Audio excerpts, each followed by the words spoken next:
Bueno, muchas gracias por estar con nosotros. Aquí estamos ya en la plática con Eli Feinstein. Eli, ¿cómo estás?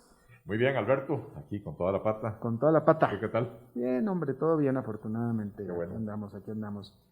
Hoy es martes de Pregúntenle a Eli. Eli Feinstein ya está aquí con nosotros y está aquí para responder las preguntas de ustedes. Por favor, hagan sus preguntas a través de la página de Facebook de a las 5 con Alberto Padilla, ahí en la señal en vivo, o en la señal en vivo lo pueden hacer, o si no, aquí en el post dedicado para el segmento de Eli Feinstein. Vamos a empezar, Eli, con Mauricio Arias, que te pregunta, ¿qué cosas ves mal o le cambiarías al modelo de renta global que quiere imponer el gobierno de Costa Rica?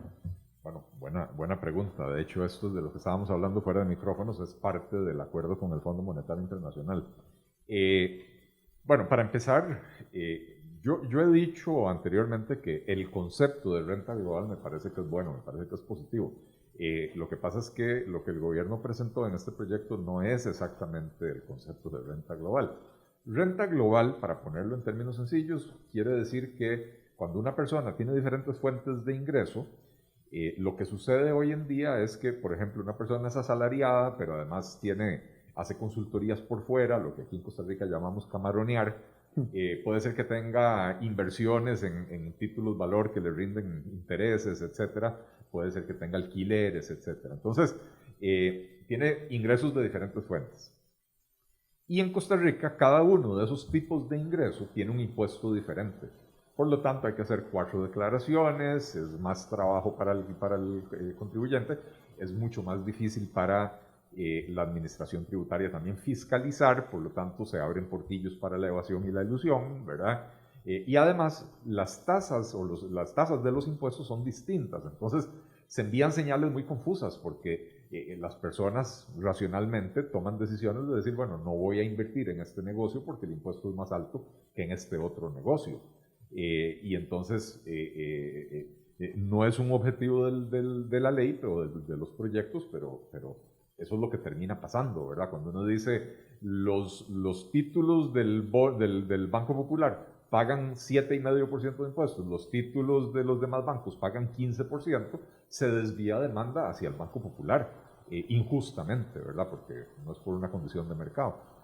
Entonces, en renta global lo que se hace es que todos los ingresos de la persona se ponen en una misma cuenta y dependiendo de tu nivel de ingresos, así será el impuesto, ¿verdad? La renta global parte de un principio y es que de las personas que tienen diferentes fuentes de ingresos probablemente van a tener ingresos más altos, entonces se hace progresivo el cálculo de ese impuesto, es decir, entre mayor ingreso, mayor será la tasa, porque al final de cuentas, las personas son las dueñas de las empresas. Una empresa que tiene utilidades y reparte dividendos a sus socios, ¿verdad? Entonces, esa es otra fuente de ingresos para las personas.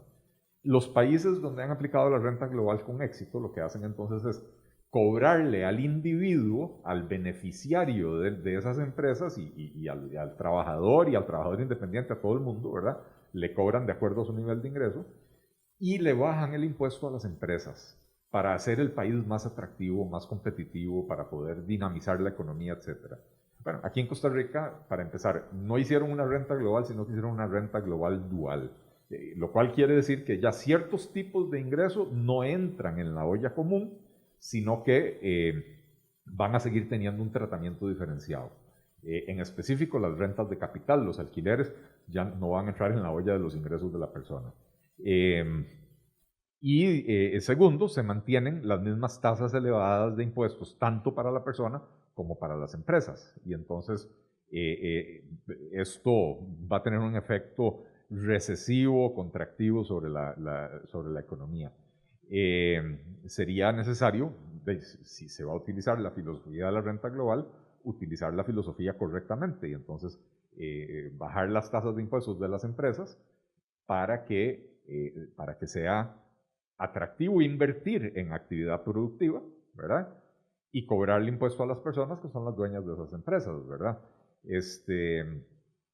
Pero bueno, no exactamente está así. Y la otra cosa que definitivamente le quitaría, aquí nos metieron solapadamente renta mundial mezclada con renta global. Y eso no es lo que se supone que es. Renta global es todos los ingresos de la persona de diferentes fuentes se suman en una misma cuenta y se le cobran los impuestos a partir de ahí. Renta mundial es los ingresos que la persona genera en otros países, le vamos a cobrar impuestos acá. Costa Rica es un país que es importador de capitales. Nuestro modelo de desarrollo está basado en buena medida en la atracción de capital extranjero. Todas las zonas francas, toda la industria turística, hay una participación importantísima del capital extranjero, ¿verdad? Entonces, cuando uno empieza a amenazar con cobros de renta mundial, se vuelve el país menos atractivo para el capital internacional. La renta mundial tiene sentido para países como Estados Unidos, donde buena parte de la riqueza generada con capital gringo es generada en todas partes del mundo. Cuando el país es dueño de empresas como Google, Apple, Microsoft, Intel, etcétera, ¿verdad? Que son empresas que están presentes en todo el mundo. Entonces, ahí tiene sentido, como exportadores de capital que son, tiene sentido el concepto de la renta mundial. Para Costa Rica es un disparo en el pie. Y además, yéndonos a cuestiones prácticas, yo no sé si la gente recuerda, hace año y medio, una cosa así por el estilo, el viceministro, tal vez 2 años, el viceministro de Hacienda en ese momento tuvo que renunciar porque un restaurante de su familia, y él estaba en la junta directiva, estaba moroso, si no me equivoco, con Hacienda. Y entonces yo me pregunto, si la autoridad tributaria de Costa Rica no tiene ni siquiera la capacidad de fiscalizar lo que los costarricenses generamos en Costa Rica, y ojo que no era cualquier costarricense, era el propio viceministro de Hacienda, ¿verdad? ¿Qué sentido tiene ponerlos a fiscalizar lo que los costarricenses generan en otras partes? Lo peor de todo es que la ley lo que dice es, bueno, como realmente no lo dice de esta manera, pero como no tenemos la capacidad de fiscalizar lo que un residente de Costa Rica está generando en otro país, lo vamos a castigar cuando el dinero ingrese a Costa Rica. Y entonces la señal que se le está dando a los ticos que tienen la capacidad de invertir en otros países es nunca traiga la plata de regreso al país. Llévese a la otra parte, haga sus inversiones, obtenga sus ganancias, no se le ocurra traer la plata a Costa Rica. Y entonces, insisto, esto es un disparo en el pie. Nosotros queremos que los costarricenses y los residentes que tienen negocios en otras partes traigan parte de ese capital al país, que decidan que quieren invertirlo aquí, pero si los vamos a castigar, pues entonces ese dinero se va a acabar dando vueltas afuera del país. Hay varias cosas que hay que arreglarle a este proyecto de renta global. Al respecto, Mario Loria, no sé si ya lo contestaste, Eli, porque Mario Loria te pregunta qué te parece la aplicación del impuesto sobre los bienes de capital como está en el proyecto propuesto por el FMI. Los impuestos sobre los bienes, francamente no sé, así con esa redacción no sé a qué se refiere. Ok, bueno, esa es la pregunta de Loria. Bueno, entonces vámonos más general. Al Panti, que es uno de los duros de A las 5 con Alberto Padilla, porque ahí está siempre. Muchos saludos. Don Eli, ¿cómo analizas el resultado del acuerdo con el FMI? Bueno, desde la perspectiva política me preocupa mucho porque yo sigo creyendo que es necesario un acuerdo con el Fondo Monetario Internacional, pero no cualquier acuerdo con el Fondo Monetario Internacional. El gobierno sigue cometiendo el mismo error que ha venido cometiendo desde hace mucho tiempo. En septiembre, cuando presentó su propuesta al país, que era la propuesta para el Fondo Monetario Internacional, no la había consultado con absolutamente nadie. Y entonces se le incendiaron las calles, la gente se fue a protestar, hubo bloqueos por varias semanas, ¿verdad? Finalmente el gobierno tuvo que retirar esa propuesta, llamó a un diálogo nacional donde le consultó a diferentes sectores, pero nunca le consultó a los que tienen que tomar la decisión, que son los diputados. Ahora el gobierno sale con una propuesta negociada con el Fondo Monetario Internacional, quiere decir que ya hay un compromiso con el fondo y los diputados no la conocían. Bueno, los costarricenses no lo conocíamos, apenas el viernes empezamos a conocer los detalles. Y entonces uno se pregunta, bueno, ¿cuál es la viabilidad política de ese paquetazo de impuestos que negoció el gobierno con el fondo? También, ¿cuál es la viabilidad política de los someros recortes del gasto que también negoció el gobierno con el fondo, ¿verdad? Entonces, desde la perspectiva política me preocupa. Desde la perspectiva económica también me preocupa mucho, porque este impuesto de renta global tal como está planteado, puede convertirse en un caballito de Troya donde el gobierno dice que la recaudación es relativamente pequeña, 0,24% del PIB, pero yo creo que esto podría convertirse en una subida generalizada de impuestos brutal, ¿verdad? Y la recaudación podría ser muchísimo mayor y el efecto contractivo sobre la economía puede ser muy grave. En materia de gasto, digamos que lo principal, y de hecho el elemento principal de la propuesta al Fondo Monetario Internacional es la ley de empleo público. La ley de empleo público yo creo que es necesaria, pero es necesaria de aprobar con las siguientes condiciones. La primera es que aplique a todo el sector público. La segunda es que los funcionarios que hoy tienen salarios más bajos de lo que les tocaría de acuerdo al nuevo salario global, que a esos funcionarios se les haga el ajuste paulatinamente y no de un solo golpe, porque si se hace de un solo golpe, se dispara el gasto público en el corto plazo, que es precisamente lo que necesitamos evitar. La tercera es que a los funcionarios que ya tienen salarios mayores de lo que les correspondería, se les congele el salario, no se les quita nada, pero tampoco se les siguen dando aumentos salariales hasta que el salario global llegue a alcanzar el nivel de salario que ellos tienen. Y la cuarta es que se quite la posibilidad de negociar convenciones colectivas. Ya hay jurisprudencia de la Sala Cuarta de que esto es posible, porque si se permiten las convenciones colectivas, entonces el propósito del proyecto se echa a perder, porque el propósito del proyecto es que deje de existir este esquema que tenemos hoy de un salario base muy bajo que tiene que ser complementado con pluses salariales, y esos pluses salariales crecen de manera exponencial. Es eliminar eso y pasar a las personas a tener un salario decente, pero un salario único, sin pluses, que no crezca exponencialmente año a año. Y si se permite la convención colectiva, entonces en 2 o 3 años otra vez vamos a tener la situación que tenemos hoy de salarios base más un montón de pluses, pero ahora partiendo de un salario base alto, ya no de un salario base bajo como es hoy.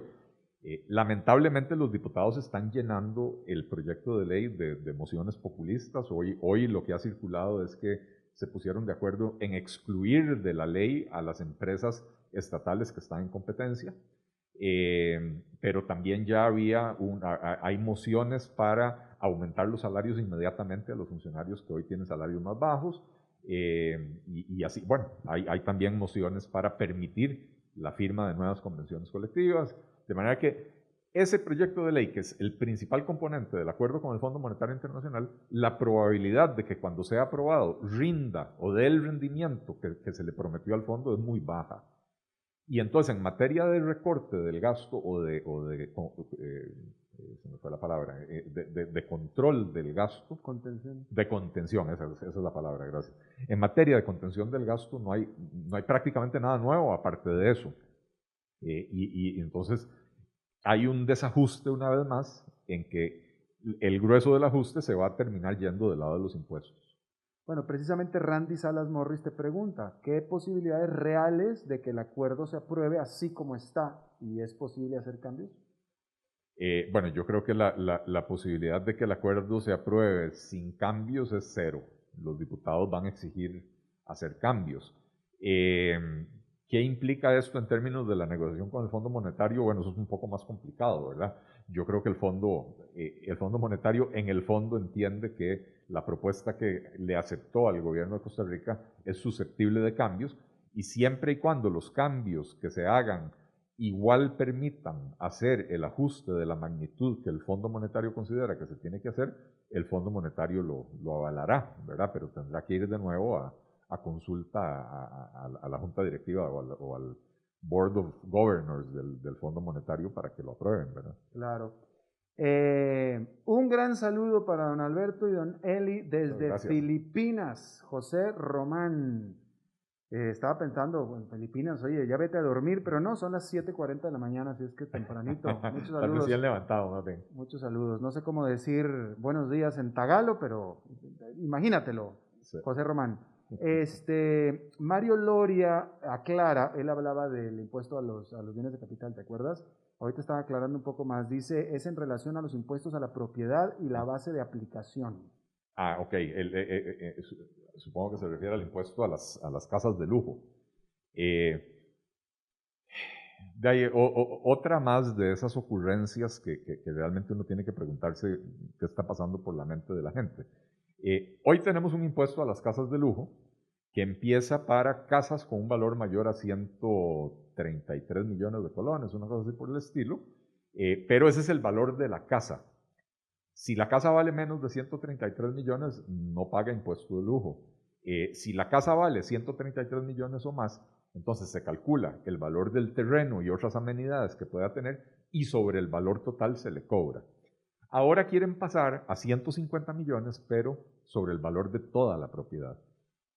Entonces, puede suceder, de hecho, yo conozco un caso de una persona que vive en una casa de tal vez 75 metros cuadrados, una casa de adobes de hace 100 años, que era la propiedad de los abuelos, en una finca de 4 manzanas que está en el centro de un cantón importante de San José, ¿verdad? Y entonces el terreno ahí vale mucho dinero. La propiedad es grande. La propiedad es grande. La casa no vale prácticamente nada. Y entonces... Y él es pobre. Pues no puedo decir que sea pobre, pero no es una persona adinerada, ¿verdad? Y probablemente no tenga la capacidad de pagar ¿cómo se llama? De un impuesto, porque este es un impuesto que es terriblemente grosero, porque castiga la riqueza, no tasa los ingresos. Entonces, una familia, una pareja pensionada que tiene una casa grande, pero que ya no genera ingresos, que ahora está viviendo con una pensión que significó digamos, un downgrade en su calidad de vida, y ahora tienen una casa de 150 millones de colones y le van a clavar ese impuesto. Entonces, insisto, al no gravar los ingresos, sino que grava la riqueza o grava el capital, se vuelve un impuesto que para algunas personas, no para todas, es demasiado grosero porque no genera los ingresos necesarios para pagar ese impuesto. Pero con la forma de cálculo actual, como decía, una persona que tenga una finca, digamos, un campesino que tenga una finca de 10, 15 hectáreas, que la finca, solo la finca ya vale 150 millones de colones, aunque viva en una casa de 70 metros cuadrados, va a tener que pagar como que si fuera vivienda de lujo. Con el esquema actual del impuesto, se recaudan más o menos 7 millones de dólares al año. Las proyecciones del gobierno es que con el nuevo esquema se va a recaudar 12 veces, al menos 12 veces eso. Y realmente no se ve cómo, ¿verdad? No se ve que, o sea, es un impuesto que hoy rinde mucho menos de lo que se proyectó cuando se aprobó, y lo mismo le va a pasar a este otro impuesto. Va a rendir muchísimo menos de lo que se cree, y entonces dentro del paquete para el Fondo Monetario Internacional, lo que le hayan prometido al fondo que iba a rendir este impuesto no va a ser, ¿verdad? Entonces, por todos lados le veo problemas a esa propuesta. Insisto, es un impuesto grosero, es un impuesto que, a ver, para llegar a tener una casa de 150 millones de colones, perdón, una de dos, la persona tuvo ingresos honestos toda su vida y fue acumulando y fue ahorrando y pagó impuestos todo ese tiempo, y entonces ya pagó los impuestos, no tiene ahora por qué pagar impuestos sobre esa casa. Y si la persona la adquirió con dineros mal habidos, entonces lo que hay que hacer no es meterle un impuesto, lo que habría que hacer es fortalecer las capacidades investigativas del OIJ para detectar el dinero mal habido, la propiedad mal habida, y entonces meterle un juicio para poder quitarle la posesión de esa propiedad. Aquí lo que va a pasar es que muchas personas que tienen sus propiedades de manera honesta, que no tienen capacidad de pagar un impuesto de esa naturaleza, van a terminar perdiendo las propiedades, y no porque hayan sido rateros, ¿verdad? Sino porque simple y sencillamente están en una etapa de la vida, en una condición de vida donde no tienen los ingresos para pagar esa brutalidad de impuestos. Claro. Ana Argüello tiene una pregunta un tanto específica. Te pregunta, es respecto a las remesas. ¿Qué rubros están incluidos o aplican para los costarricenses dentro de esta eliminación de exoneración? Por ejemplo, si uno hace una transferencia bancaria en dólares para un hijo que estudia en el extranjero, ¿aplica como el tipo de remesa contemplada en este proyecto? Vea, buena pregunta, Ana, y le soy franco, no le tengo la respuesta. Yo estuve revisando el proyecto el fin de semana. Es un proyecto de 142 páginas, muy complejo, y pasé por la sección de las remesas, pero no le presté tanta atención, porque estaba buscando otras cosas, ¿verdad? Estaba buscando otras cosas en el diseño del impuesto. Entonces no le tengo la respuesta, pero me comprometo a revisarlo, sobre todo porque yo tengo una hija estudiando en el extranjero, dos hijas estudiando en el extranjero, y constantemente les hago remesas. Era para que ya supiera la respuesta desde antes. Sí, no se me ocurrió. No se te ocurrió. Enrique Zúñiga, ya van varias veces que nos preguntan esto durante los meses. ¿Por qué razón ningún economista hace referencia a la propuesta de Rolando Araya sobre utilizar las reservas de oro, cobre y gas que tiene el país para resolver nuestros problemas económicos? Bueno, es la primera vez en mi vida que yo oigo que el país tiene reservas de cobre. Y de gas. De gas sí, hay estudios que determinan que sí, que es posible que haya reservas de gas importantes además en el país. Bueno.